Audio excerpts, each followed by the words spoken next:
Ella sabía su nombre antes de que él se lo dijera.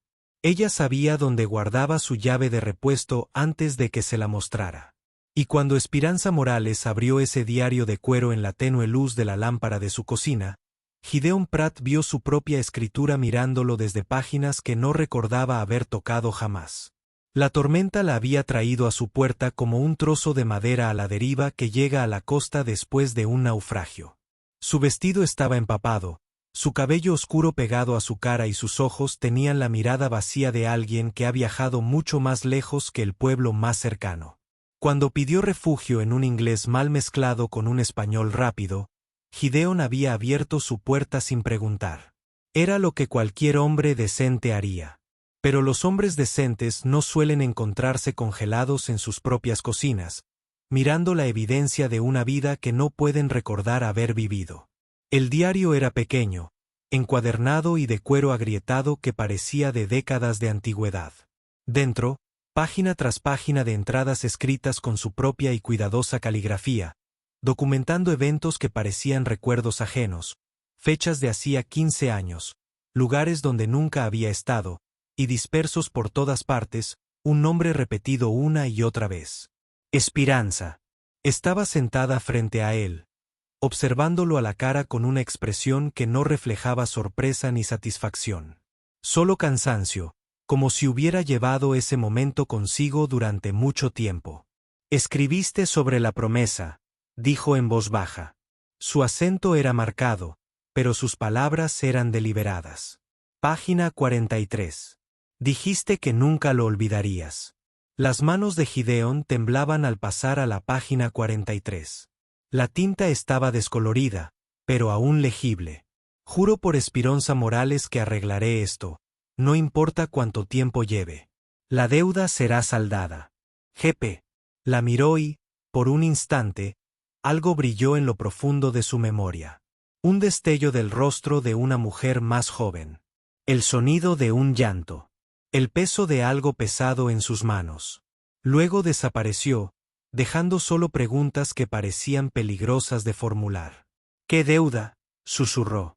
Esperanza metió la mano en su bolso y sacó un segundo objeto. Una pequeña cruz de madera tallada con iniciales que no pudo distinguir a la luz de la lámpara. Sus dedos recorrieron su superficie como si leyera braille. La deuda, dijo, me costó a mi marido. Gideon Pratt había construido su vida sobre el principio de que el pasado permanece enterrado si uno trabaja lo suficiente para cubrirlo. Durante 15 años se había levantado antes del amanecer, había cuidado su ganado, había reparado sus cercas y se había dormido cada noche con la satisfacción de quien no le debe nada a nadie. El rancho era su santuario, un lugar donde solo importaba el presente. Ahora ese santuario se sentía como una trampa. Dejó el diario sobre la mesa de madera, con las manos aún temblorosas. La cubierta de cuero estaba caliente al tacto, como si hubiera estado guardada cerca del cuerpo de alguien durante años. Esperanza lo observaba con esos ojos oscuros que parecían ver a través de su confusión algo más profundo, algo que no podía nombrar. No recuerdo haber escrito esto, dijo finalmente, con la voz apenas por encima de un susurro. No recuerdo nada de esto. Ella asintió lentamente, como si eso fuera exactamente lo que esperaba que dijera. La memoria es algo extraño, señor Pratt. A veces nos protege de lo que no soportamos recordar. Afuera, la tormenta arreciaba. La lluvia azotaba las ventanas con creciente furia, y el viento aullaba a través de las grietas de las viejas paredes de madera. Gideon se sintió agradecido por el sonido. Llenaba el silencio que amenazaba con engullirlos a ambos. Háblame de la deuda, dijo, sorprendido por la firmeza de su propia voz. Los dedos de Esperanza se apretaron alrededor de la cruz de madera. Mi esposo, Miguel, era un buen hombre.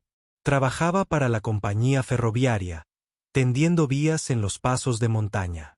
Un trabajo peligroso, pero pagaba lo suficiente para alimentar a nuestros hijos. Hizo una pausa, y al continuar, su voz se suavizó. Hubo un accidente. Un puente se derrumbó durante la construcción. 3 hombres murieron ese día. Gideon sintió un escalofrío en el estómago, aunque no sabía por qué. Siento mucho su pérdida, pero no entiendo qué tiene esto que ver conmigo. El accidente, dijo ella, mirándolo directamente a los ojos. No fue un accidente.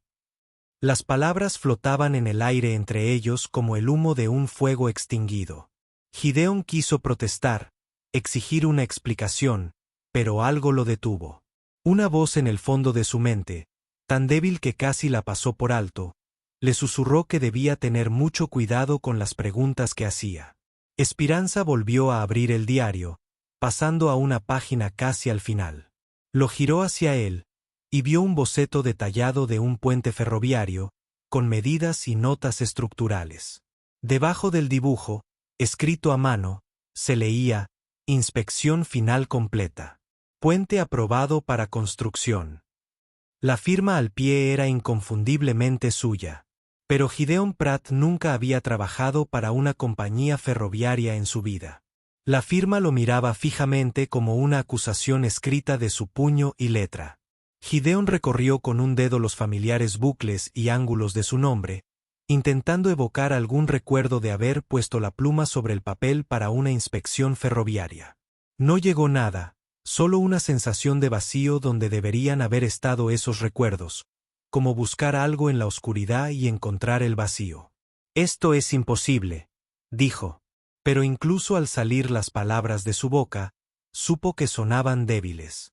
La evidencia estaba ahí, frente a él, innegable como la lluvia que seguía golpeando contra su techo.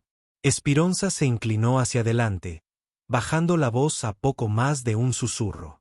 Miguel me contó sobre la inspección, como el hombre de la empresa pasó, observó el puente durante quizás una hora, luego lo firmó, dijo que era seguro, sin apartar la mirada de su rostro. Miguel había trabajado en la construcción toda su vida. Sabía que el puente no estaba listo. Demasiado peso, poco soporte. Pero el inspector ya había firmado los papeles. Gideon sintió que las paredes de su cocina se cerraban a su alrededor. Aunque esta firma sea real, aunque por alguna razón olvidé que trabajaba para una compañía ferroviaria, eso no me hace responsable de lo que le pasó a su esposo. No. Pasó varias páginas más del diario, cada una revelando más evidencia de una vida que él no recordaba. Hojas de horas con sus iniciales, informes escritos a mano sobre la integridad estructural y los márgenes de seguridad, y casi al final, una anotación que le heló la sangre. Léelo, dijo simplemente. Su voz se quebró al leer en voz alta, pago recibido por aprobación acelerada. 500 pesos por pasar por alto la escasez de vigas de soporte. El puente aguantará lo suficiente para que la compañía solicite la bonificación por finalización. Lo que pase después no es asunto mío. La habitación quedó en silencio, salvo por la tormenta del exterior. Gideon dejó el diario y se acercó a la ventana, contemplando la oscuridad. Los relámpagos iluminaban el paisaje con breves y violentos destellos, revelando los contornos familiares de su propiedad, este terreno, este rancho, todo aquello alrededor de lo cual había construido su vida. 500 pesos hace 15 años. Eso habría bastado para comprar esta casa. Aceptaste dinero, dijo Esperanza en voz baja, para aprobar un puente que sabías que fracasaría. 3 hombres murieron cuando se derrumbó 6 meses después. Miguel fue uno de ellos. Gideon apretó la frente contra el frío cristal. Empezaban a aflorar fragmentos de memoria. Fragmentos que parecían mirar la vida de otra persona a través de agua sucia. Una versión más joven de sí mismo, desesperado por dinero, dispuesto a ahorrar. Un hombre de empresa con un maletín lleno de dinero y una promesa que nadie conocería jamás. Lo recuerdo, susurró. Pero no era del todo cierto. Recordaba lo suficiente como para saber que lo que había escrito en ese diario era real, pero no lo suficiente como para comprender cómo lo había olvidado todo. Ni por qué Esperanza había esperado 15 años para encontrarlo. ¿Qué quieres de mí?, preguntó sin darse la vuelta. Cuando ella respondió, su voz tenía una fuerza que le hizo comprender por fin por qué había viajado tan lejos con un tiempo tan terrible. Quiero que conozcas a tu hijo. Las palabras golpearon a Gideón como un puñetazo, haciéndolo retroceder tambaleándose por la ventana. Su silla raspó contra el suelo de madera al sentarse pesadamente, mirando a Esperanza con una mezcla de incredulidad y creciente temor. Mi hijo. Las palabras le resultaron extrañas, como si hablara un idioma que jamás había aprendido. Esperanza asintió, su expresión se suavizó por primera vez desde su llegada. Diego, ya tiene 14 años. Miguel lo crió como si fuera suyo, pero ella hizo una pausa, eligiendo las palabras con cuidado. Diego tiene tus ojos, tu barbilla terca y tu talento para arreglar cosas que otros han desistido. Las manos de Gideón se aferraron al borde de la mesa con tanta fuerza que sus nudillos se pusieron blancos. Más recuerdos afloraban ahora, en oleadas que lo dejaban sin aliento. Una joven de cabello oscuro y manos delicadas. Momentos robados en una pequeña habitación encima de una cantina. Promesas susurradas en español que él se había convencido de que eran solo parte de un sueño. Esperanza Morales, dijo lentamente, probando el nombre en su lengua. Pero tú eras Esperanza Delgado. Entonces, ver su voz era apenas audible. Antes de casarme con Miguel, antes de que desaparecieras una noche y me dejaras solo con la promesa de que volverías. La tormenta afuera parecía estar alcanzando su punto máximo con truenos que resonaban en el cielo como cañonazos. Gideón agradeció el ruido. Le daba algo en que concentrarse, además de la creciente certeza de que su vida cuidadosamente construida se había cimentado en mentiras que se había dicho a sí mismo. Me fui porque tenía que hacerlo, dijo, aunque no estaba del todo seguro de por qué sabía que era cierto. Había peligro, gente buscándome. La compañía ferroviaria, dijo ella. Tras el derrumbe del puente, había una investigación. Necesitaban a alguien a quien culpar, y tú ya les habías quitado el dinero. Otra pieza del rompecabezas encajó con una claridad escalofriante. Había huido no solo de la ley, sino también de ella, de la responsabilidad de un hijo que no estaba listo para reclamar. Los $500 de la compañía ferroviaria le habían comprado más que solo este rancho. Le habían comprado una nueva identidad, un borrón y cuenta nueva, la oportunidad de fingir que era otra persona por completo. ¿Dónde está ahora?, preguntó Gideón, aunque una parte de él temía la respuesta. Esperanza volvió a meter la mano en su bolso y sacó una pequeña fotografía, descolorida y arrugada por años de manipulación. El chico de la foto parecía tener unos 12 años, con ojos oscuros y serios y una mandíbula firme que Gideón reconoció por su propio reflejo. Está enfermo, dijo simplemente. Los médicos de nuestro pueblo han hecho todo lo posible, pero hay un médico en San Francisco que podría ayudar. El tratamiento cuesta más dinero del que veré en mi vida. Gideón miró la fotografía, viendo sus propios rasgos reflejados en el rostro de un chico que nunca supo que existía. El peso de 15 años de responsabilidad abandonada se posó sobre sus hombros como una manta de plomo. ¿Cuánto?, preguntó. $2,000, respondió ella. El seguro de vida de Miguel cubría parte, pero no necesitó terminar. $2,000 bien podrían haber sido 2 millones para una mujer en su situación. Pero para Gideón, con su exitoso rancho y años de ahorros meticulosos, era alcanzable. ¿Y si pago el tratamiento?, dijo en voz baja, ¿qué pasa entonces? Desapareces en mi pasado como si nunca hubieras estado aquí. Esperanza lo miró directamente a los ojos, y en ellos vio una determinación que le encogió el estómago de anticipación. No, señor Pratt. Entonces hablaremos de su otra deuda, la que no se puede pagar con dinero. Gideón sintió una opresión en el pecho como si el aire en la habitación se hubiera vuelto demasiado denso para respirar. Dejó la fotografía con cuidado, como si fuera a romperse con demasiada presión, y se obligó a sostener la mirada fija de Esperanza. ¿Qué otra deuda? Volvió a coger el diario, esta vez pasando las páginas casi al final. La escritura era diferente, más apresurada, como si a quien la hubiera escrito se le agotara el tiempo. Al pasar las páginas, Gideon vislumbró nombres, fechas y lo que parecían direcciones. Miguel no fue el único hombre que murió ese día, dijo. También estaba Carlos Ruiz, quien dejó 2 hijas gemelas y una esposa que trabaja 16 horas al día solo para llevar comida a la mesa, y James Morrison, cuyo hijo Timothy lleva 15 años buscando respuestas sobre la muerte de su padre. Los nombres no le decían nada a Gideon, pero el peso que llevaban era inconfundible. Cada uno representaba una vida destruida, una familia destrozada por una firma que había vendido por $500. Timothy Morrison, continuó Esperanza. Se hizo periodista y escribe para periódicos de Denver y Santa Fe. Lleva años investigando el accidente ferroviario, siguiendo todas las pistas, entrevistando a todos los testigos. Hizo una pausa y al volver a hablar, su voz transmitía una profunda satisfacción. Está muy cerca de descubrir la verdad. A Gideon se le heló la sangre. ¿Qué tan cerca? Tan cerca que recibí una carta suya hace 3 meses. Había rastreado la corrupción hasta alguien con las iniciales GP. Planeaba viajar a este territorio para investigar más a fondo. Sacó un trozo de papel doblado del diario y lo puso sobre la mesa. Fue entonces cuando decidí buscarte. La carta estaba dirigida a Esperanza Morales, a cargo de la iglesia de su ciudad natal. La letra era precisa, profesional y absolutamente implacable en su búsqueda de hechos.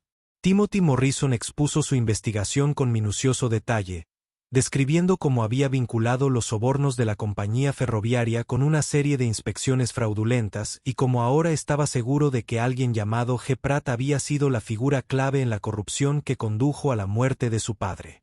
Quiere justicia, dijo Esperanza simplemente, y no se detendrá hasta obtenerla. Gideon leyó la carta 2 veces. Cada palabra le hacía comprender la realidad de su situación. Durante 15 años, había creído que su pasado estaba enterrado a salvo. Ahora se le venía encima como un tren desbocado, cargando con el peso de la muerte de 3 hombres y la determinación de un hijo que se negaba a dejar que el asesinato de su padre quedara impune. ¿Qué quieres de mí?, preguntó de nuevo. Pero esta vez, la pregunta tenía un significado diferente. Quiero que hagas lo que debiste haber hecho hace 15 años, respondió. Quiero que digas la verdad. Toda la verdad. A Timothy Morrison, a las familias de los hombres que murieron, al mundo. La tormenta afuera comenzaba a amainar. Pero dentro de la cocina, la tensión crecía hasta un punto insoportable. Gideon comprendía ahora por qué Esperanza había acudido a él esa noche en particular, porque había llevado ese diario a través de kilómetros de condiciones climáticas peligrosas para llegar a su puerta. Y si me niego, la expresión de Esperanza no cambió, pero algo cambió en sus ojos.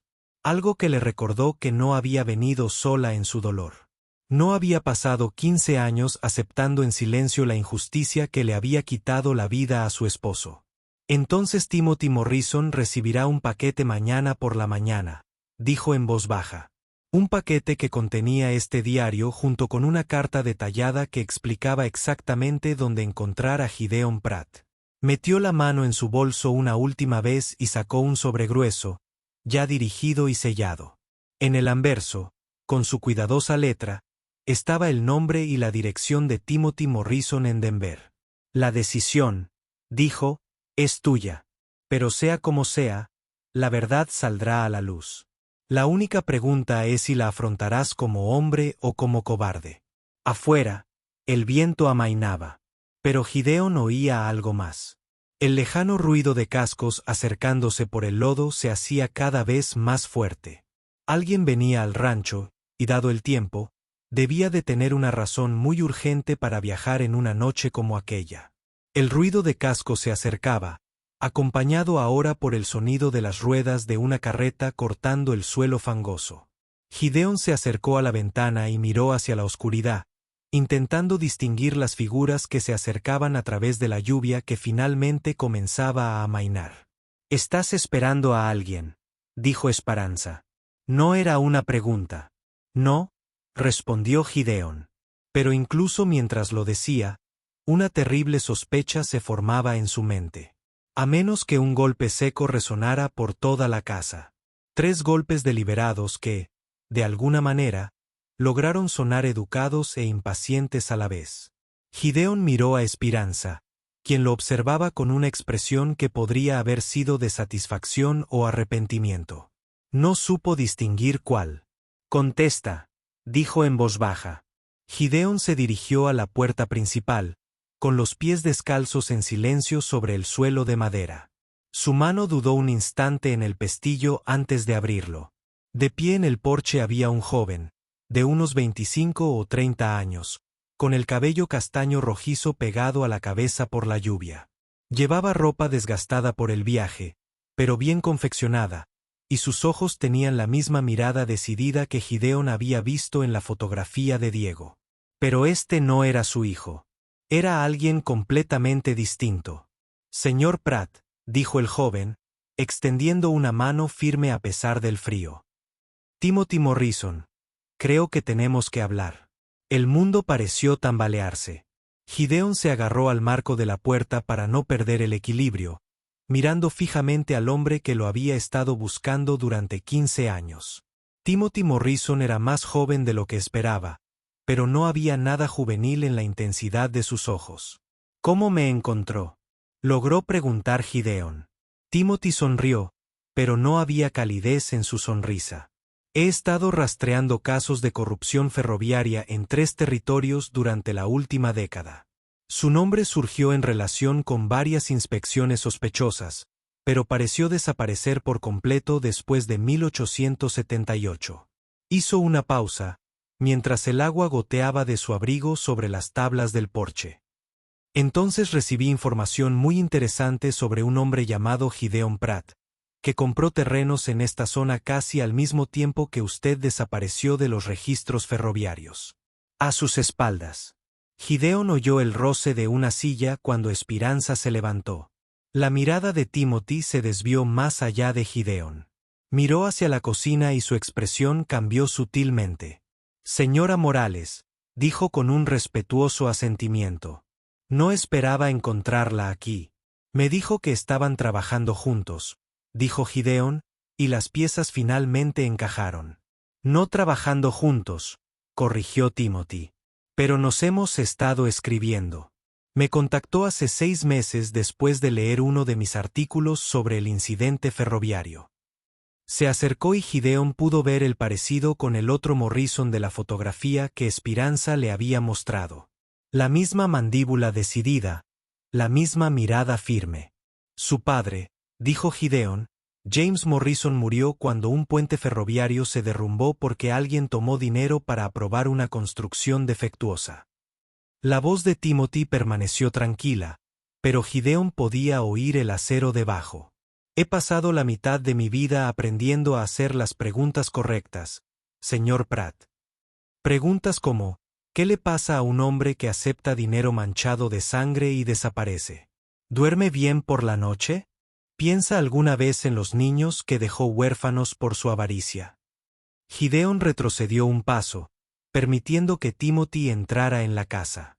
Al pasar el joven periodista hacia la cocina, Gideon vio algo que le revolvió aún más el estómago. Timothy Morrison no estaba solo. A través de la lluvia, Gideon vio 2 figuras más esperando junto a la carreta. Sus rostros ocultos por las sombras, pero su paciencia sugería que estaban dispuestos a esperar lo que fuera necesario. «¿A quién más trajiste?», preguntó Gideon, aunque ya sospechaba que no quería oír la respuesta. Timothy se giró para mirarlo, y por primera vez, su expresión mostró algo que podría haber sido compasión. Las otras familias, el señor Pratt, las viudas y los hijos de los hombres que murieron por culpa de ese puente. Llevaban 15 años esperando esta conversación. La cocina, que parecía una trampa con solo Esperanza, se convirtió en un tribunal cuando Timothy les indicó a los demás que entraran. La primera en entrar fue una mujer de la misma edad que Esperanza, con el cabello canoso recogido hacia atrás y su vestido oscuro aún empapado por la tormenta. Detrás de ella venía una mujer más joven, de unos 25 años, cargando a un niño pequeño que no tendría más de 5 años. «Señora Selena Ruiz», dijo Timothy a modo de presentación. Viuda de Carlos Ruiz. Y ellos son Carmen Ruiz y su hijo Miguel. La hija y el nieto de Carlos. Elena Ruiz miró a Gideon con ojos que habían visto demasiadas dificultades, pero su voz era firme al hablar. Firmaste los papeles que decían que el puente era seguro. Mi esposo confió en esos papeles con su vida. La joven, Carmen, no dijo nada, pero abrazó a su hijo con más fuerza mientras estudiaba el rostro de Gideon. El niño lo miró con la curiosidad impasible de la infancia, sin darse cuenta de que estaba mirando al hombre responsable de la muerte de su abuelo. Por favor, siéntense, dijo Gideon, aunque su propia voz le sonó extraña. Todos ustedes. Mientras se acomodaban alrededor de la mesa de la cocina, Gideon se encontró pensando en todas las comidas tranquilas que había comido solo en esa habitación durante los últimos 15 años. ¿Cuántas veces se había sentado en esa misma silla, convenciéndose de que su pasado estaba enterrado y olvidado? ¿Cuántas mañanas tranquilas había pasado tomando café y contemplando el amanecer? ¿Nunca pensó en las familias cuyas vidas había destruido? Timothy sacó una carpeta de cuero y extendió varios documentos sobre la mesa. Tengo copias de todos los informes de inspección que presentó en los 6 meses previos al colapso del puente. 17 sitios diferentes, todos aprobados a pesar de claras deficiencias estructurales que cualquier ingeniero competente habría detectado. Gideon miró los papeles, reconociendo su propia firma en cada uno. La letra era definitivamente suya, pero verla ahora era como ver la evidencia de la vida de otra persona. La compañía ferroviaria le pagó bien por su cooperación, continuó Timothy. Los registros bancarios muestran depósitos regulares en una cuenta a nombre de G. Pratt. Siempre exactamente 2 días después de que presentara un informe de inspección fraudulento. Elena Ruiz se inclinó hacia adelante. No queremos su dinero, señor Pratt. El dinero no puede resucitar a los muertos. Pero queremos la verdad. Queremos que el mundo sepa que nuestros esposos no murieron por descuido ni mala suerte. Murieron porque usted vendió sus vidas por dinero. Y queremos justicia, añadió Carmen en voz baja, hablando por primera vez. Mi hijo me pregunta por su abuelo. Quiere saber qué clase de hombre era. Lo era. Le digo que su abuelo fue valiente, que murió construyendo algo importante. Pero, ¿cómo puedo explicar que en realidad murió porque alguien decidió que su vida valía $500? El peso de sus palabras se apoderó de la sala como una manta pesada. Gideon miró alrededor de la mesa a estas mujeres que habían atravesado una tormenta peligrosa para enfrentarlo, y se dio cuenta de que no había escapatoria de este momento. El pasado que tanto se había esforzado por enterrar finalmente lo había alcanzado, cargado por personas que se negaban a dejar que su dolor fuera olvidado. ¿Qué quieres que haga?, preguntó. Confiesa, dijo Timothy simplemente. Dile al mundo exactamente lo que hiciste, cómo lo hiciste y por qué. Deja que las familias de tus víctimas finalmente tengan un cierre. Y luego, entonces, dijo Esperanza, hablando por primera vez desde que llegaron los demás. Ayúdanos a asegurarnos de que no vuelva a suceder. Antes de que Gideon pudiera preguntar qué quería decir, el sonido de más cascos resonó desde afuera. Pero estos eran diferentes, más rápidos, más urgentes. Alguien más venía. Y por la forma en que el rostro de Timothy palideció repentinamente, esto no formaba parte de su plan. Los recién llegados no se molestaron en llamar. La puerta principal se abrió de golpe con la fuerza suficiente para golpear la pared, y 3 hombres con placas de alguaciles territoriales entraron en la casa con la confianza de quienes esperan obediencia inmediata. Que nadie se mueva, ordenó el alguacil principal, con la mano apoyada en la empuñadura de su revólver. Su mirada recorrió la habitación, observando a las familias reunidas. El documento se extendió sobre la mesa y finalmente se posó en Gideon con un reconocimiento inequívoco. Timothy Morrison se puso de pie al instante. Sus instintos periodísticos lo colocaron entre los alguaciles y las mujeres. ¿Con qué autoridad están aquí?, respondió el alguacil principal, sacando un documento doblado de su abrigo. Cargos de fraude, corrupción y negligencia criminal con resultado de muerte. Gideon sintió que la sangre se le iba de la cara. Después de 15 años huyendo de su pasado, la ley finalmente lo había alcanzado. Pero algo no encajaba con el momento oportuno. Algo que no encajaba con la cuidadosa planificación que había, trajo a estas familias a su puerta esta noche. ¿Cómo supieron que debían venir?, preguntó Timothy, con la voz afilada y llena de sospecha. La sonrisa del alguacil era fría y profesional. Un aviso anónimo. Alguien envió un telegrama a nuestra oficina hace 3 días con información detallada sobre la ubicación del señor Pratt y su conexión con el incidente del puente ferroviario. Esperanza se quedó inmóvil, con el rostro cuidadosamente inexpresivo de una manera que inmediatamente llamó la atención de Gideon. Cuando sus miradas se cruzaron por encima de la mesa, vio algo allí que le provocó un nuevo tipo de temor. «Usted», dijo en voz baja. «Usted envió el telegrama». Ella no lo negó. «Le dije que la verdad saldría a la luz, señor Pratt. Simplemente me aseguré de que sucediera bajo mis condiciones». Timothy se giró para mirarla. Su compostura, cuidadosamente controlada, finalmente se quebró. «Acordamos que me dejaría manejar la investigación.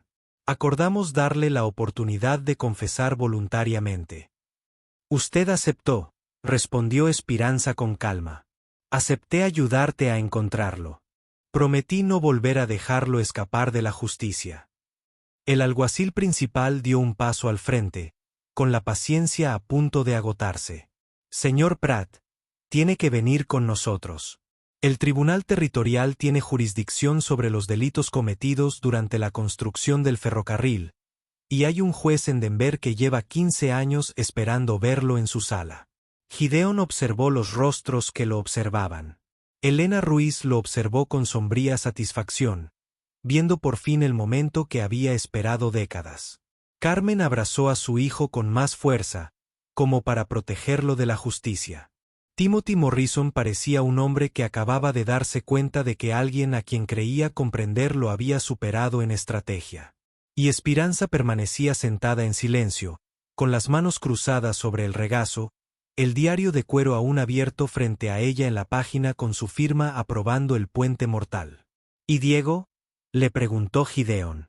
«¿Y el tratamiento que necesita?».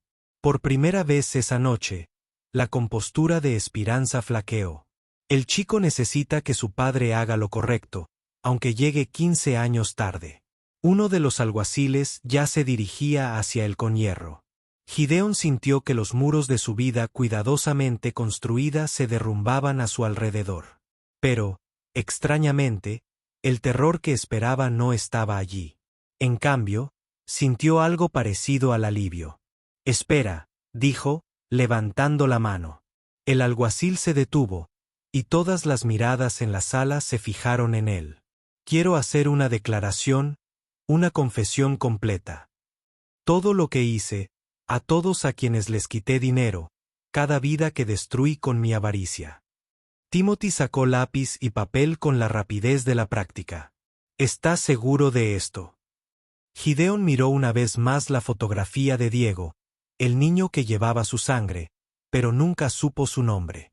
Luego miró a las familias cuyas vidas había destrozado, y finalmente a Esperanza, quien había cargado con el peso de sus pecados durante 15 años, mientras vivía en una cómoda ignorancia. «Estoy seguro», dijo. «Es hora de decir la verdad». La confesión de Gideon duró casi 2 horas. El lápiz de Timothy Morrison garabateaba constantemente página tras página mientras las palabras fluían. 15 años de culpa enterrada, finalmente encontrando voz. Detalló cada inspección fraudulenta, cada soborno aceptado, cada recorte en nombre del dinero fácil. Nombró a los funcionarios del ferrocarril, describió la corrupción sistemática y explicó exactamente cómo el colapso del puente había sido inevitable desde el momento en que firmó esos informes falsificados. Cuando terminó, la cocina quedó en silencio, salvo por el goteo constante de la lluvia. Desde el alero exterior.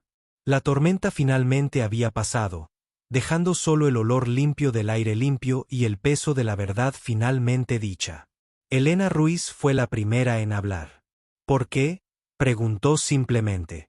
¿Por qué valían $500 más que la vida de mi esposo? Gideon se miró las manos, aún manchadas de tinta por haber firmado su confesión. Porque era joven y egoísta, y me convencí de que nadie lo descubriría jamás. Porque deseaba este rancho más que vivir con integridad. La miró directamente a los ojos. No hay una buena razón, señora Ruiz. No hay excusa que lo justifique. Carmen Ruiz había estado llorando en silencio durante toda la confesión, pero ahora se secó los ojos y lo miró con algo que podría haber sido perdón o al menos comprensión. Mi abuelo construyó puentes, dijo. Puentes de verdad, puentes seguros. Siempre decía que el trabajo de un hombre debería durar más que su vida. Hiciste un trabajo que mató gente. Sí, dijo Gideon simplemente. Lo hice. El alguacil principal se adelantó con los grilletes, pero antes de que pudiera ponérselos, Gideon se volvió hacia Esperanza una última vez. Quiero organizar el tratamiento de Diego.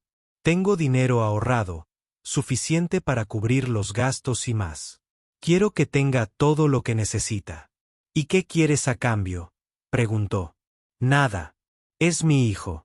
Es lo que debería haber hecho hace 15 años si hubiera sido la mitad del hombre que creía ser. Esperanza asintió lentamente, y por primera vez desde que llegó a su puerta, sonrió.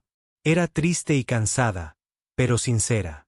Le gustaría saber el nombre de su padre, aunque nunca llegue a conocerlo. Díselo, dijo Gideon mientras el alguacil le ponía las esposas de hierro en las muñecas. Díselo que Gideon Pratt fue un hombre que tomó decisiones terribles de joven, pero que al final intentó hacer lo correcto. Dígale que su padre lo amó lo suficiente como para afrontar las consecuencias de sus actos. Mientras los alguaciles lo conducían hacia la puerta, Timothy Morrison levantó la vista de sus notas.